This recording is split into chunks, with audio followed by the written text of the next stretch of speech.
ከዛሬ ዜና ስንጀምር አንደኛው የስቴት ዲፓርትመንት ለአጠቃላይ ለቆንስላር ኦፊሶች ያስተላለፈው ኬብል አለ። በዚህ ኬብል መሰረት አዲስ ጥያቄ ነው ለቪዛ ጠያቂዎች እንዲቀርብላቸው ኬብል ያስተላለፈው። ኦፊሰሮች ወይም ደግሞ ቪዛ የሚሰጡ ቪዛ የሚመቱ ኦፊሰሮች የአሜሪካ ውስጥ የሚገቡ ሰዎችን ማንነት አሜሪካ ውስጥ ገብተው በቢ1 በቢ2 ኤፍ1 ኦር ጄ1 ኤኒ ነን ኢሚግራንት ወይም ለመሰደድ አስበው የማይመጡ ሰዎች አሜሪካ ውስጥ እንደማይቀሩና እንደሚመለሱ ማረጋገጥ ግዴታ አለባቸው።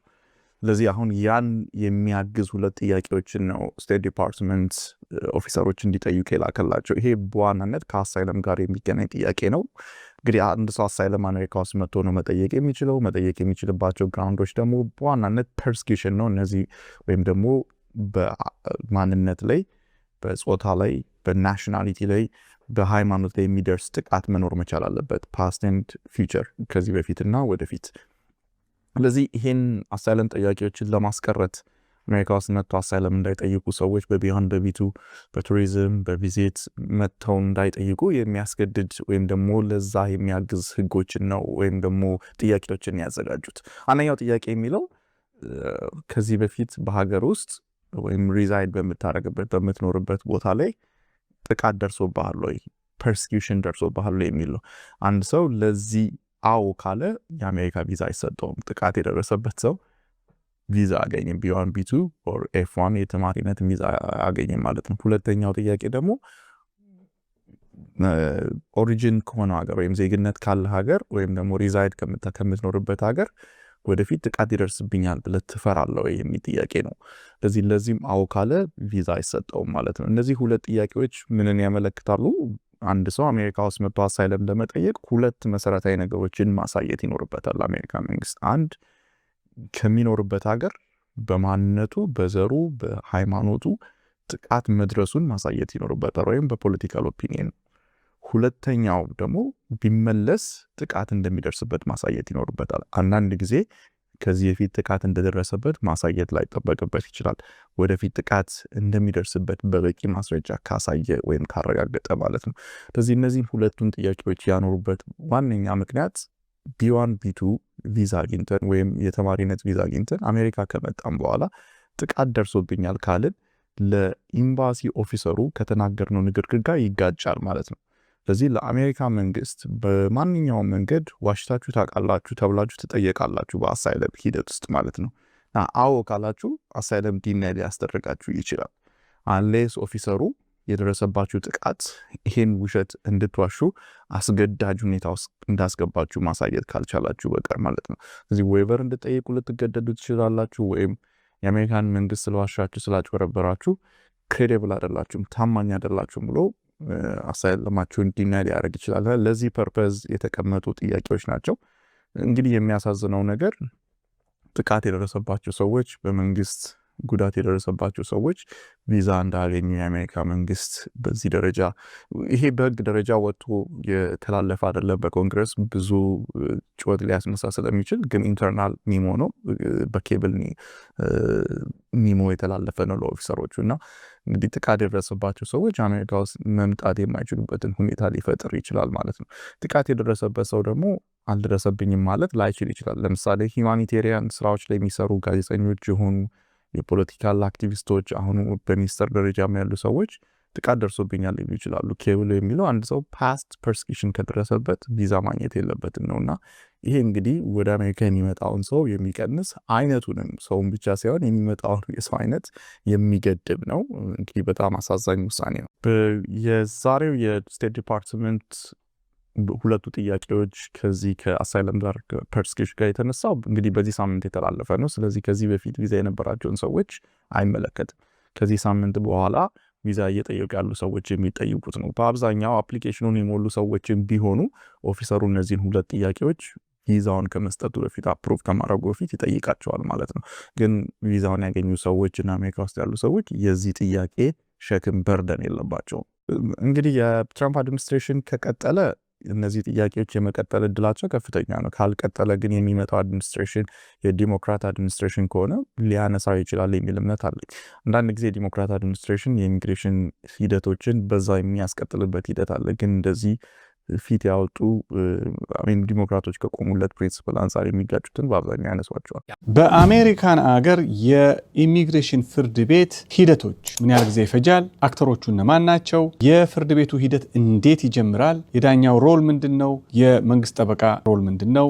የክላይንቱ ጠበቃ ሮል ምንድን ነው? ለምን ያህል ጊዜ ይፈጃል? የመጨረሻው የፍርድ ሂደት ምን ይመስላል? እና ከፍርዱ በኋላ ምን ኤክስፔክት እናድርግ? አንዳንድ ቤዚክ የሆኑ ኢንፎርሜሽኖችን ለማህበረሰቡ ለማጋራት ነው። አላን ጉደታ ነኝ ከአላን ጉደታ የጠበቃ ቢሮ ነው። የኢሚግሬሽን ፍርድ ቤት አንድ ሰው ወደ ኢሚግሬሽን ፍርድ ቤት በሚመራ ጊዜ ፕሮሰሱ የሚጀምረው በምንድን ነው? የመጀመሪያዋ ነገር ምንድነች? ኖቲስ ቱ አፒር ትባላለች። 3 ፔጅ ወረቀት ነች።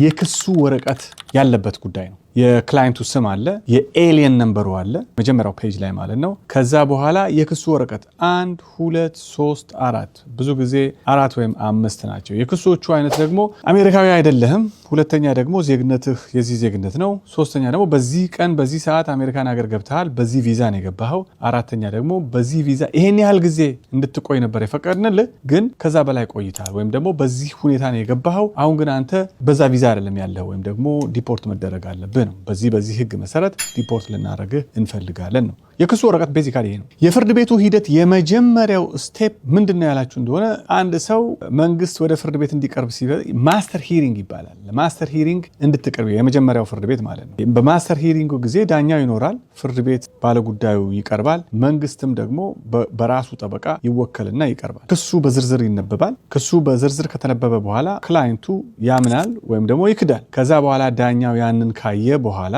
ለክርክሩ በዚህ ቀን እንድትመጡ ይሄን ማስረጃ አስገቡ፣ መክፈል ያለባችሁን ገንዘብ በዚህ ጊዜ ክፈሉ፣ ዶክመንታችሁ ወይም ደግሞ ምስክሮች አሉን የምትሉ ከሆነ ከዚህ ቀን በፊት ወይም በ30 ቀን ወይም በ60 ቀን ከ60 ቀን በፊት ከ30 ቀን በፊት ከ15 ቀን በፊት ዶክመንታችሁን አስገቡ ብሎ ትእዛዝ ይሰጣል። ኢን ኦፕን ኮርት ኢት ኢዝ ኦፕን ፎር ፐብሊክ፣ ማንም ሰው ገብቶ ማየት የሚችለው ጉዳይ ነው። ብዙ ጊዜ 5 ወይም 10 ደቂቃ ብቻ ነው የሚፈጀው የማስተር ሂሪንግ የመጀመሪያው ማለት ነው። አንድ ሰው ወደ ፍርድ ቤት ከተመራ በኋላ ወይም ደግሞ የፍርድ ቤት ጉዳይ ካለው ብዙ ጊዜ አንደር ኖርማል ሰርከምስታንስስ 2 ጊዜ ነው ፍርድ ቤት የሚቀርበው። የመጀመሪያው ማስተር ሂሪንግ ነው 5-10 ደቂቃ፣ የሁለተኛ ደግሞ ክርክሩ የሚደረግበት 1 ሰዓት 2 ሰዓት 3 ሰዓት አንዳንድ ጊዜ 4 ሰዓት ከዛም በላይ የሚፈጅበት ጊዜ አለ። ከማስተር ሂሪንጉ በኋላ የዳኛው የሚሰጠውን ትዕዛዝ ተቀብሎ ክላይንቱ ይወጣል። ከዛ በኋላ ምንድነው የሚያደርግ ያለበት? ከጠበቃው ጋር ዝግጅት ይጀምራል ማለት ነው። የሚሰበሰቡ ዶክመንቶች ይኖራሉ፣ የሚዘጋጁ ጽሁፎች ይኖራሉ፣ የምስክር አይነት ይሰበሰባል።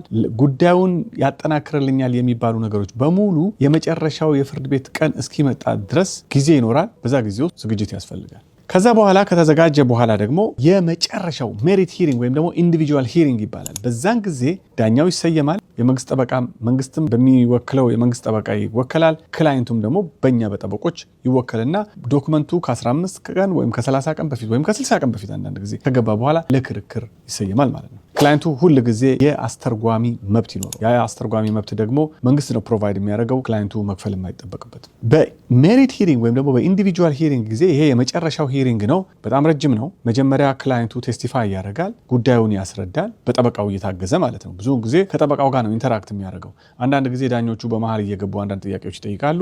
የመንግስት ጠበቃ ግን ምንም ጥያቄ መጠየቅ አይችልም፣ በመካከል ኢንተርቪን አድርጎ ማለት ነው። የክላይንቱ ጠበቃ ጥያቄውን ከጨረሰ በኋላ ተራው ክሮስ ኤግዛሚኔሽን ይባላል። የመንግስት ጠበቃ ይሆናል ማለት ነው። አንዳንድ ጋፖች ካሉ ሆልስ ክራክስ ካሉ እነዛ ላይ በቀደም እንደዚህ ብለህ ነበር፣ አሁን ደግሞ እንደዚህ ያልክ፣ ያቀረብከው ዶክመንት ይሄን ይናገራል፣ አንተ ደግሞ የምትለን እንደዚህ ነው ምንድነው አስረዳን ነው። ዳኛው ይሄንን ግራ ቀኝ ቁጭ ብሎ ያዳምጣል። አት ዘ ኤንድ ኦፍ ዘ ሂሪንግ የክላይንቱ ጠበቃ እኛ ማለት ነው ክሎዚንግ ስቴትመንት እንሰጣለን። ክሎዚንግ ስቴትመንት ማለት ምንድነው? ይህ ሰው ጥገኝነት ወይም ደግሞ ጥገኝነት ይገባዋል ወይም ደግሞ ዲፖርት ሊደረግ አይገባም ወይም ደግሞ አግብቶ ነው የመጣው፣ ልክ እንደ ጉዳዩ ማለት ይሄ ነገር ይገባዋል፣ ስለዚህ ከአሜሪካን ሀገር ዲፖርት መደረግ የለበትም። ፍርድ ቤቱ እነዚህን ሁሉ ማስረጃዎች አይቶ ይሄንን ሁሉ ህግ አይቶና የክላይንቱን ቴስቲሞኒ ተረድቶ የሚገባውን ጥያቄ እንዲሰጠው ይላል። ከዛ ቀጥሎ ደግሞ የመንግስት ጠበቃ ይሆናል ተራው ማለት ነው። የመንግስት ጠበቃ ደግሞ እንግዲህ እንደ ሁኔታው ነው። ሰውየው ሼኪ ከሆነ ክላይንቱ ማለት ነው ቴስቲፋይ ሲያደርግ ወይም ዶክመንቶቹ አንዳንዶቹ የማያሳምኑ ከሆነ እነዚህ ዶክመንቶች አያሳምኑም፣ የተናገረው ነገር ኢንኮንሲስተንሲ ያለው እዚህ ጋር የተናገረውና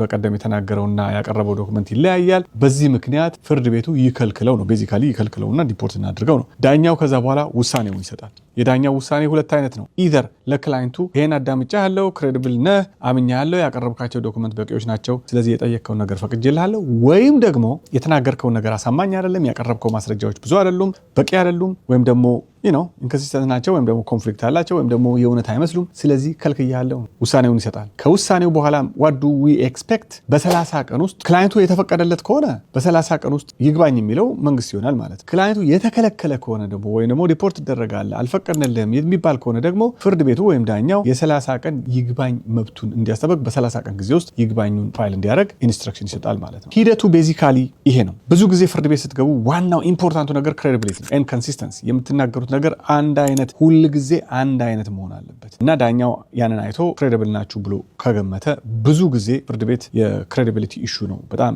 ሜጀር የሆነው። ሂደቱ ይሄንን ይመስላል። ምን ያህል ጊዜ ይፈጃል ለሚባለው ከማስተር ሂሪንጉ ቀጥሎ ብዙ ጊዜ ዳኞቹ ዶኬታቸው በጣም ብዙ ስለሆነና የሞላ ስለሆነ ዓመት 2 ዓመት አንዳንድ ጊዜም 3 ዓመት ጊዜ የሚቀጥሩበት ጊዜ አለ። ስለዚህ በዛ በ3 ዓመት ጊዜ ውስጥ ዝግጅት አለ ማለት ነው።